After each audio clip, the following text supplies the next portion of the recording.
Hello mga ka-reels, good morning.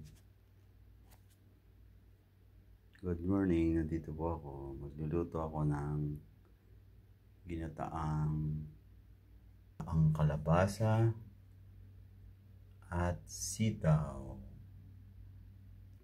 at malunggay na may sahog na dilis. Yan po. Yan po ang aking gata ko kumama. Yan po.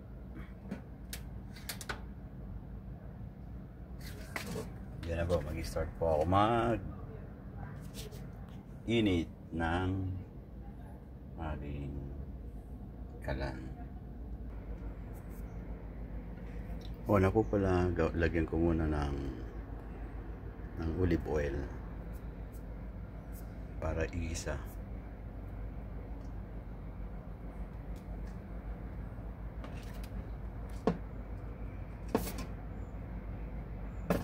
Kunti lang. Yan po, pinapainit ko ng mantika na olive oil. Tapos po, igigisa ko na po ang luya. Lagay ko na po ang luya. Hindi pa gano'n mainit.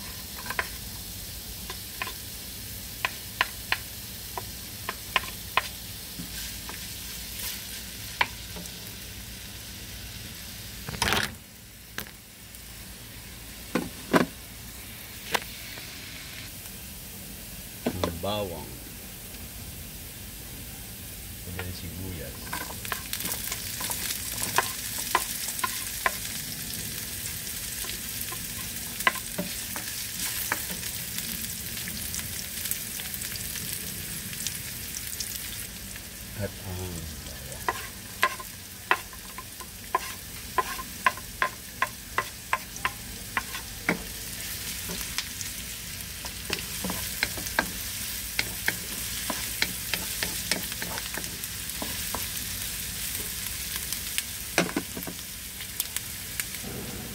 At ang dilis.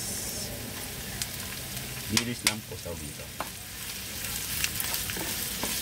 Kasi hindi kami nakain ng crabs. Kaya dilis lang. Ibang procedure po to. Ilalagay ko na ngayon ang kalabasa. Igigisa ko na. Kasi ang gata ko po ay madaling maubos agad eh. At maganda, igigisa ko na ito.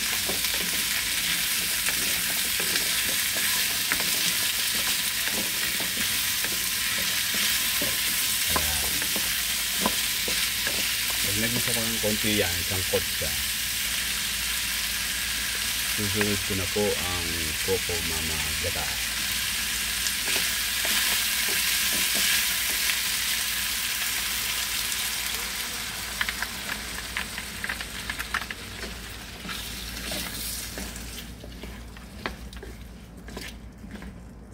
Dalawahin ko na.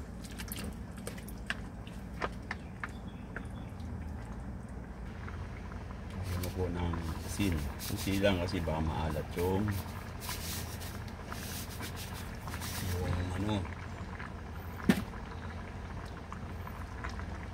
yung dilis, baka maalat.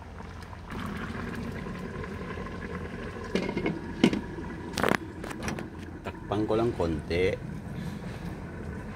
para maluto yung kalabasa.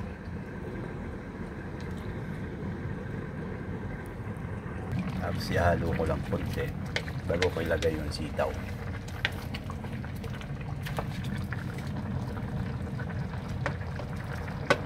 Ayun po, ilalagay ko na ang sitaw. Ang daming sitaw. Ayan. Gusto na.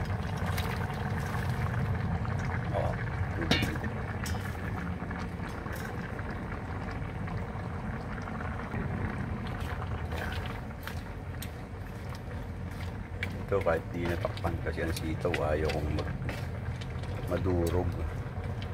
Gusto yung durog na sitaw.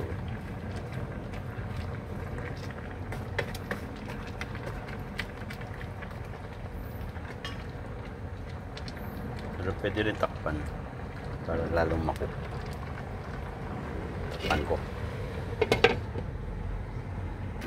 Ayan po, malapit kong maluto, ilalagay ko na ang malunggay. Parang kulang ang sabaw ko ah. Pero abulang ko na lang ng isa pang kukumama.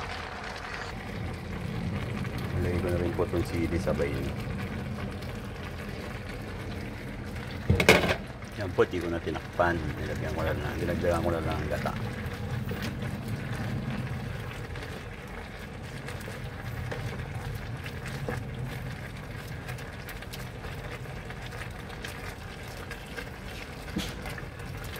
Masisir yan.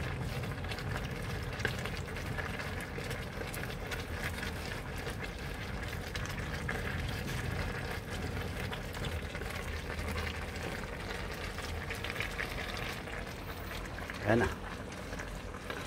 Wow. Ayan na po ang finished product na pwede nyo nang tikman. Ang sarap ng aking recipe today. Gatang kalabasa with sitaw and malunggay na ang sahog ay dilis lang. Oh, yan po. Manyahan natin.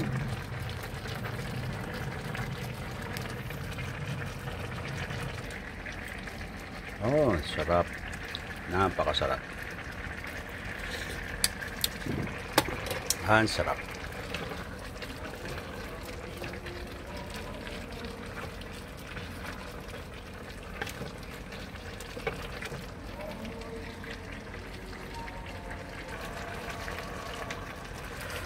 Sarap naman. Okay na po. Bye-bye na. God bless you all.